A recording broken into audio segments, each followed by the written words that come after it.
Vendredi 17 septembre, journée nationale du don d'organes. Ravi de vous retrouver pour cette émission spéciale que nous avons le plaisir de vous proposer avec les Mans Bleus et les hôpitaux universitaires de Genève. Une heure ensemble pour dédramatiser, désacraliser la question du don d'organes, mieux comprendre comment ça marche, qui en sont les acteurs et comment les personnes transplantées dont la vie a été changée vivent cette grande aventure de solidarité, parce que oui, il s'agit aussi de solidarité. Le grand plaisir d'en parler avec nos différents invités.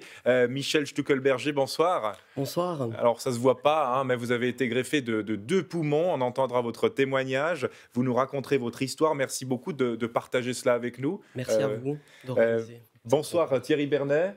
Bonsoir. Vous êtes le pape de la transplantation à Genève. Vous êtes médecin-chef du service de transplantation au HUG. Merci. C'est ça, je ne sais pas si je suis le pape, plutôt une sorte De d'évêque. cardinal, ouais, peut-être. Restons modestes. Voilà. Bonsoir, professeur Valérie MacLean, juste à côté. Alors vous êtes la papesse, mais au niveau des enfants, puisque vous êtes non seulement pédiatre, gastro-entérologue et co-responsable du Centre suisse du foie de l'enfant, basé à Genève. Donc Genève qui est un pôle d'excellence, un pôle d'expertise sur cette question très précise. On en parlera. Merci beaucoup d'être avec nous. Bonsoir. Et bonsoir Stéphanie Brouzeau. Bonsoir. Alors vous êtes coordinatrice du don d'organes et de tissus au HUG. Vous vous occupez spécifiquement des donneurs. On s'occupe des donneurs, de leur famille, de tout ce qui est processus autour du don d'organes. Et là, il y a beaucoup d'enjeux, des enjeux aussi dont on va parler avec vous. Docteur Franz Himmer, bonsoir. Bonsoir. Vous êtes directeur de Swiss Transplant. On verra notamment avec vous les enjeux politiques, puisque bientôt, nous serons a priori tous considérés comme des donneurs présumés, puisqu'il y a une loi qui est en train d'être discutée à Berne ces prochains jours. Ça se joue vraiment en ce moment. Donc on parlera avec vous du chemin législatif qu'on a dû parcourir et qu'il reste encore à parcourir. Soyez les bienvenus. Vous avez remarqué que les distances sanitaires sur ce plateau ne sont exceptionnellement pas respectées, puisque maintenant que le certificat Covid est en vigueur, eh bien on peut rapprocher les êtres humains, et c'est ce qui se passe donc ce soir, avec des distances pas respectées, mais des personnes évidemment qui nous ont présenté leur certificat Covid. J'ai envie de commencer avec vous, Michel Stuckelberger. Déjà, racontez-nous, de quand date votre greffe? Est-ce qu'on peut parler de greffe au pluriel, puisque c'est vos 2 poumons qui ont été transplantés, et pour quelles raisons au fond? Donc il s'agit d'une transplantation bipulmonaire sur une mucoviscidose. Et puis c'est vrai que toute transplantation se passe différemment. En ce qui me concerne, elle a été un petit peu plus délicate. Donc je me suis trouvé sur la liste super urgente en février 2010. Et puis après 2 mois et demi de soins intensifs, à lutter pour la vie, au corps médical d'y croire. Et j'ai bénéficié de ces magnifiques pépites pour poursuivre cette vie inqualifiable. Comment ça s'est passé concrètement? À un moment donné, votre médecin vous dit c'est plus possible, il faut immédiatement changer les poumons, et là il y a l'attente. Bon, il se trouve que la mucoviscidose est une maladie chronique, donc la finalité, la perspective, c'est la transplantation des poumons, souvent. Et puis, dans mon cas, je suivais encore des études de technicien en radiologie, et puis tout m'essoufflait. Donc, prendre la douche, descendre une pente à pied, c'était plus possible. Et puis, très rapidement, le déclin est arrivé, comme souvent. Donc, ça a été par paliers, les soins intermédiaires, les soins intensifs. Et puis, en dernier recours, après avoir mis la traque, le poumon extracorporel pour encore maintenir la vie un certain temps. Et l'annonce, donc ces poumons exceptionnels, cette personne qui est derrière, cette famille qui ont dû traverser ce deuil et qui ont pris la décision de redonner la vie, de permettre de reconquérir la vie pas seulement à moi, mais à d'autres personnes, Ouais. en faisant don de ces organes. Et là, effectivement, Stéphanie Brouzeau, vous, en tant que coordinatrice de ces dons d'organes, on voit toute l'importance que revêtent ces dons d'organes pour des personnes qui peuvent ensuite renaître, au fond, souvent, c'est des événements dramatiques qui permettent ensuite à des personnes de donner leurs organes, parce qu'on ne peut pas comme ça donner son poumon sans être soi-même décédé, au fond. Oui, évidemment, ça c'est une condition pour les patients décédés, de s'être positionnés. Donc ça, je pense qu'on aura l'occasion d'en parler tout à l'heure par rapport au positionnement et puis les modalités de positionnement sur le don d'organes. Mais évidemment que quand on voit un petit peu la finalité, ça donne tout son sens à ce don d'organes. Et d'ailleurs, les familles de donneurs nous le disent souvent. En fin de compte, ça leur permet une sorte d'espoir, de donner un sens à toute cette perte. Professeur Bernet, on voit quand même que Michel a attendu un certain temps, plusieurs semaines, avec un déclin qu'il décrit, soins intermédiaires, soins intensifs, poumons artificiels. C'était minuit moins une. Oui, c'était minuit moins une. Ou minuit et demi, presque. C'est parfois comme ça, pas toujours, souvent. Puis parfois, c'est une échéance qui n'arrive pas. Et malheureusement, on a encore des patients qui décèdent en liste d'attente. On en a trop, puisque un patient qui décède en liste d'attente, c'est un patient de trop. Et à l'inverse, une fois que la transplantation peut se passer, c'est la vie qui recommence. Parce que vous voyez Michel Stuckelberger ici qui vous parle, qui revit, etc. Mais ce qu'il ne vous dit pas, parce que c'est quelqu'un qui est modeste, en plus d'être extraordinaire, c'est que c'est un grand sportif qui fait des cols à vélo, qui a gravi le Cervin il y a 2 semaines ou quelque chose comme ça. C'est juste, Michel? Oui, à peu de jours près. En tout cas, j'en rêve tout le temps, mais ça date un petit peu. On va parler de votre état de forme, au fond, Michel, sauf si vous souhaitez réagir à ce que dit le professeur Bernet. Pas dans un premier temps. Mais professeur, il y a cette émotion aussi de la personne qui pratique, de la personne qui opère. Vous-même, quand vous voyez ces organes reprendre vie, ouais, c'est un sacré moment. Absolument. Quand on fait une transplantation et qu'on voit le foie, les reins se reperfuser sous nos yeux, donc moi je ne fais pas de transplantation d'organes thoraciques, c'est quelque chose c'est toujours un émerveillement, absolument. C'est aussi un émerveillement parce qu'il faut comprendre que, évidemment, les transplantations se font toujours dans l'urgence, hein, c'est pas quelque chose de planifié parce qu'on peut pas prévoir à quel moment un donneur va être disponible.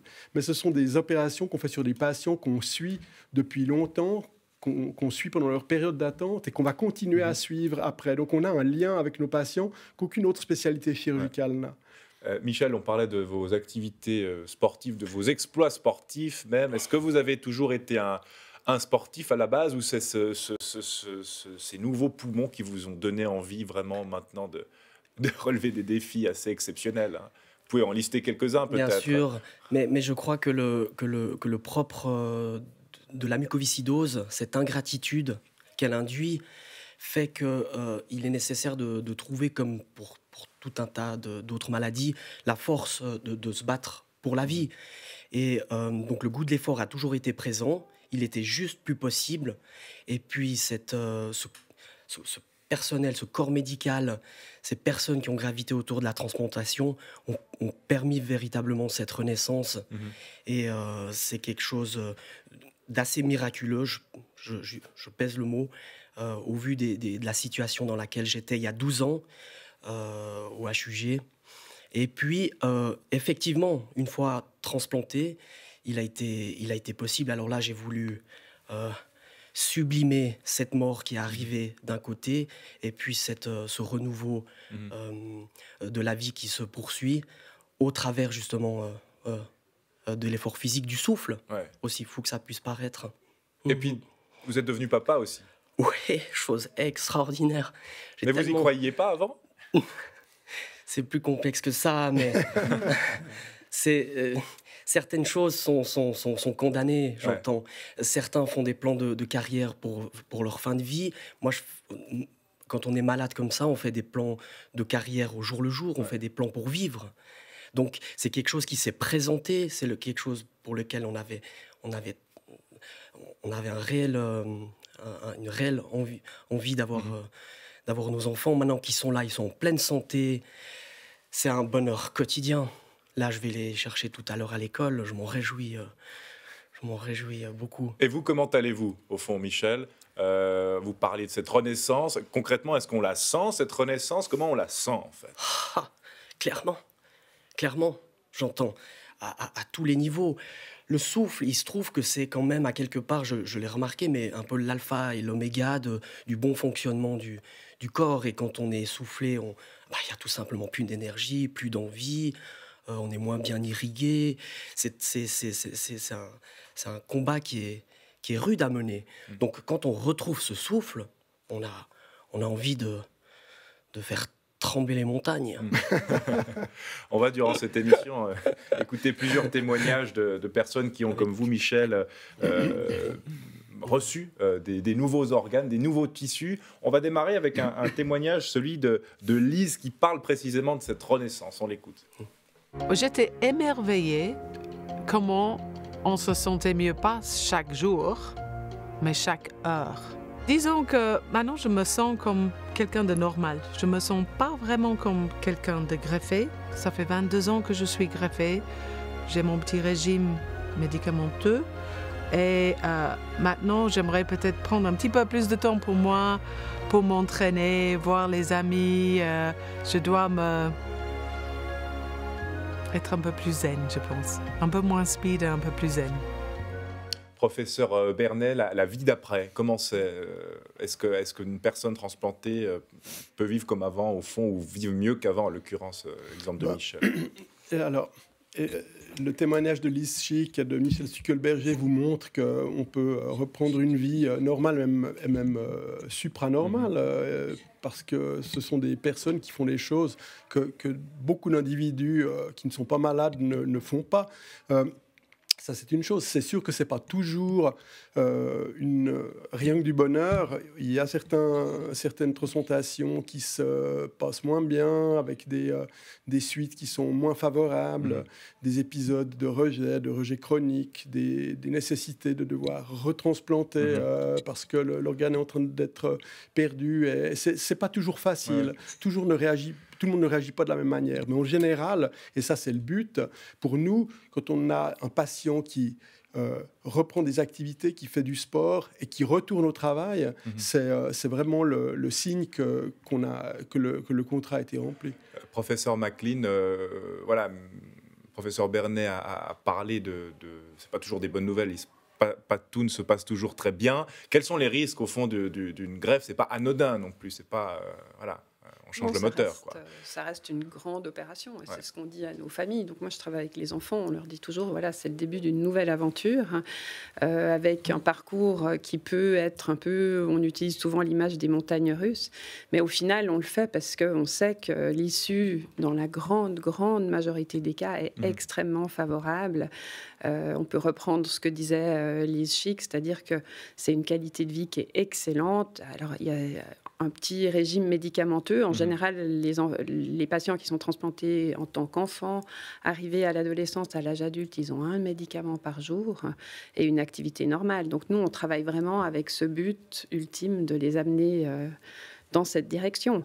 Alors bien sûr, c'est pas une science parfaite et il y a des accidents de parcours, mais dans la grande et vaste majorité des cas, l'issue est très favorable. En termes de dons d'organes, ces organes qu'on retire à quelqu'un, soit qui a décidé de le donner, soit qui est décédé, ça va très très vite.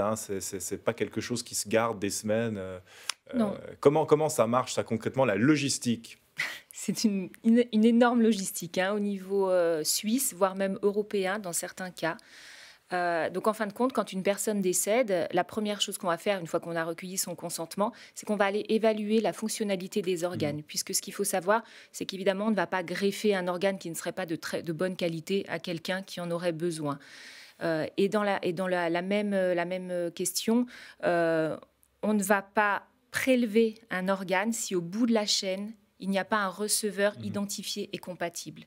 Donc en fait, il y a toute une logistique d'évaluation des organes du patient décédé.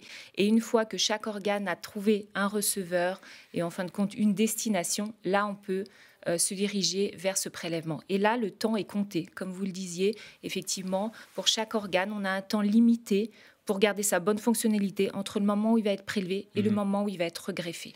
Et ça, c'est une course contre la montre. C'est de combien de temps? C'est de quelques minutes, quelques heures? 4 heures pour le cœur, c'est de 6 heures pour un poumon, un petit peu plus long pour les reins. Mais voilà, donc ça va être une mise en place de toute une logistique, des transports très rapides, des chirurgiens formés, des équipes aguerries pour que ça aille le plus vite possible. Alors vous, Michel, évidemment, il n'y a pas eu ce fameux coup de fil, parce que vous étiez déjà dans un état, déjà un très sale état, vous étiez même pas conscient, j'imagine. Presque pas, non, au fond. J'ai pu donner mon consentement par écrit. Et puis, bien évidemment que ça a été perçu comme une chance, un signe. Ouais. Et professeur Vernet, c'est ces fameux coups de fil quand on leur dit, voilà, des gens qui attendent depuis des années, des mois, puis vient le jour où le téléphone sonne, puis on dit, voilà, dans 2 heures, vous êtes au bloc, quoi, au fond. C'est comme ça que ça marche. Quasiment, oui. C'est-à-dire qu'ils sont appelés avant que l'opération de prélèvement ait commencé la plupart du temps. Donc, on a un petit peu de temps pour les faire venir. Alors, c'est pas moi qui les appelle, c'est notre coordinatrice de transplantation qui ont ces téléphones. Et je pense que c'est toujours des événements assez... C'est des chocs dans le bon sens du terme, pour le patient, évidemment, mais c'est quand même un choc, même si c'est quelque chose qu'on attend. Au moment où ça arrive, on se dit « Ah, voilà ». Et puis nous, on se fait aussi réveiller la nuit pour nous dire « Bon, ben, il y a un organe, est-ce que vous pensez qu'il est bon ou est-ce que vous pensez qu'on peut l'accepter pour tel receveur ?» Puis on dit oui, on dit non, on dit peut-être pour un autre, peut-être. Il faut vraiment qu'on évalue pour pouvoir donner le meilleur organe possible au receveur le plus compatible possible. Ouais. Docteur Himmer, il y a aussi cette question de l'organe qu'on reçoit. Combien de temps la greffe prend? Est-ce qu'il y a une date de fin ou est-ce qu'on peut vivre normalement ensuite le restant de ses jours avec un nouvel organe? Bon, il y a, comme on a entendu, il y a une haute variation. Il y a des situations qui sont très difficiles où même le receveur peut mourir en salle d'opération. Et de l'autre côté, on a des receveurs qui, depuis plus que 40 ans, sont transplantés des reins et puis ces reins fonctionnent. Alors, il y a vraiment une large variété, mais la vaste majorité bénéficie d'une qualité de vie qui est vraiment exceptionnelle suite à une greffe. Michel, est-ce qu'on vous a parlé aussi des risques? Où est-ce que vous en êtes là? Ça fait 12 ans là, que vous avez des nouveaux poumons. Oui. Où en est le processus de surveillance? Tout va bien?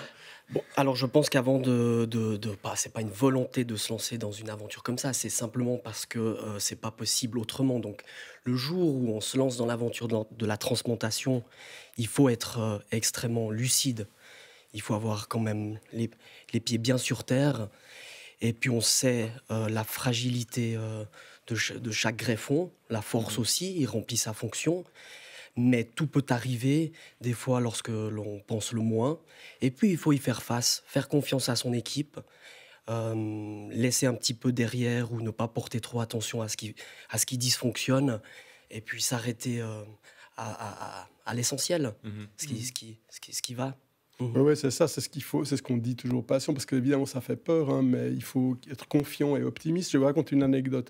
L'année dernière, on a fêté le 50e anniversaire de la première greffe de rein au HUG à Genève, et c'est le professeur Mejvan qui avait fait la première greffe de rein à Genève il y a 51 ans.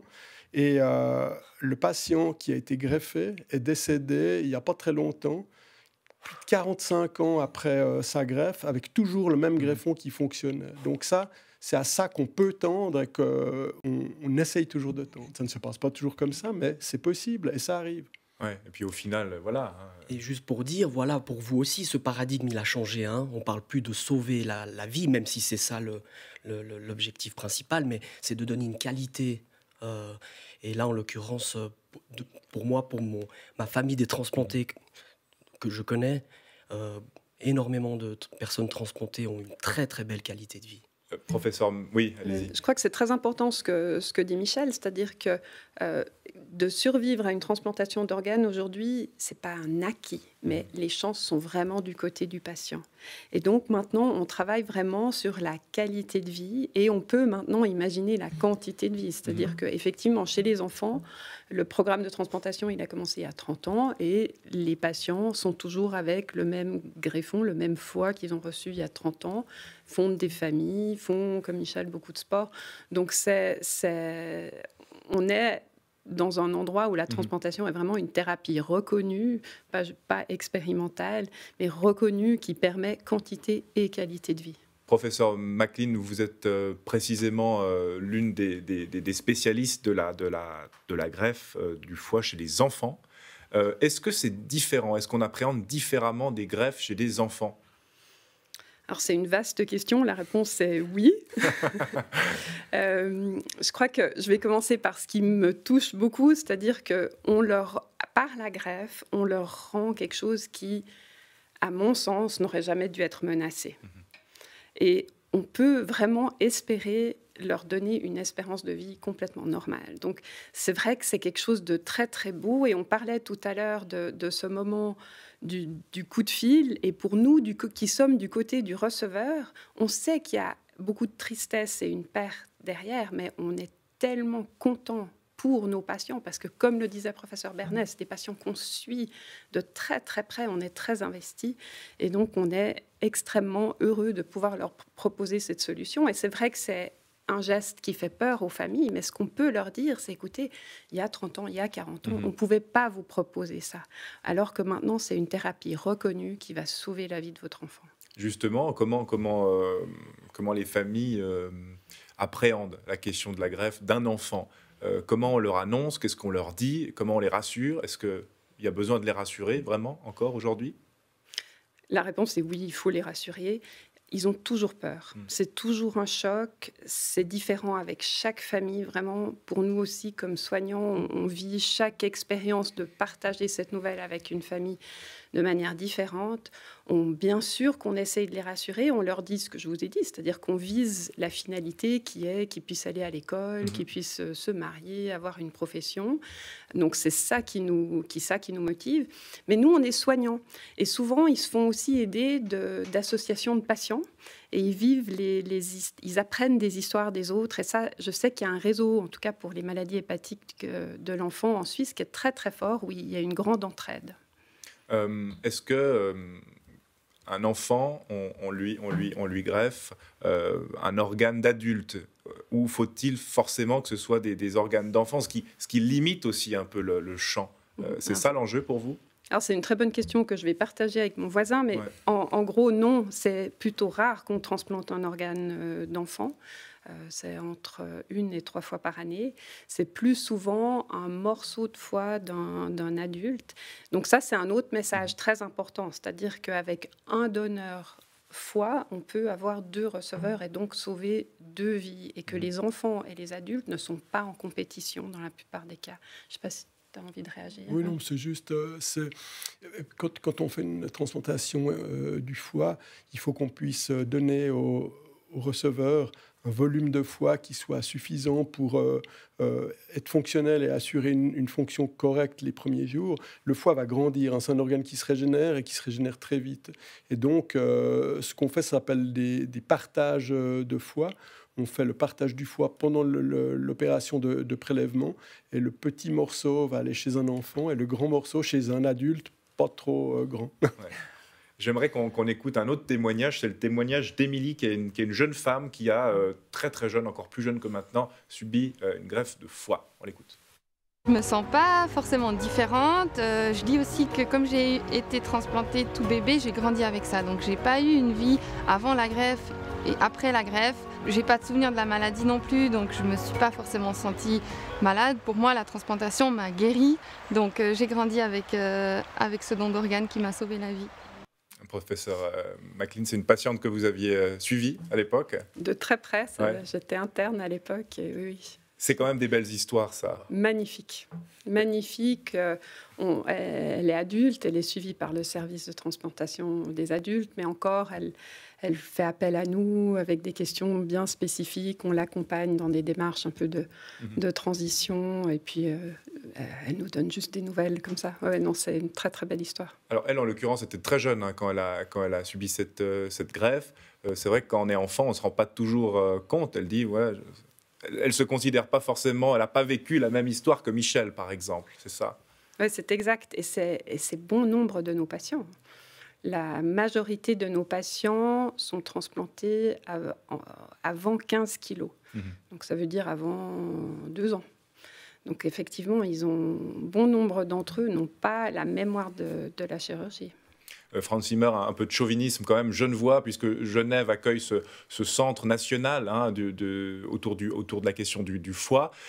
Ouais, il y a vraiment cette place genevoise qui est importante, qui compte au niveau national, sur laquelle vous basez à Swiss Transplant. Ah, tout à fait. Pour Swiss Transplant, c'est un grand privilège qu'on a ces spécialistes aussi ici sur Genève. La qualité aux HUG, mais comme aussi le centre de référence pour la transplantation hépatique chez les enfants. C'est vraiment une grande chance et un privilège de pouvoir collaborer ensemble avec ces bons résultats. Et c'est tout un réseau, parce qu'il n'y a pas seulement ce centre-là, mais il y a différents services. Quand on regarde vraiment dans le détail, si on fait la toile d'araignée, c'est beaucoup de services qui sont liés pour poursuivre ces patients avant, pendant, après, professeur. Absolument. Alors, le service de transplantation, c'est un service multidisciplinaire. Donc, il est dans le département de chirurgie, mais les cadres du service sont des gastroentérologues, hépatologues, des néphrologues, des spécialistes de maladies infectieuses, de psychiatrie, et j'en passe. Donc, on a une collaboration au sein même du service avec tous ces autres services de spécialité. Restez bien avec nous tous les 5. On va aborder dans un instant les questions plus politiques aussi au niveau des donneurs, puisque une loi est en discussion à Berne. Nous serons bientôt tous donneurs présumés et nous verrons aussi le point de vue des familles qui perdent un proche mais qui ensuite peuvent donner l'organe de ce proche qu'elles ont perdu. C'est des enjeux, c'est des questions assez délicates sur lesquelles nos spécialistes ont des choses à dire et travaillent tous les jours. À tout de suite.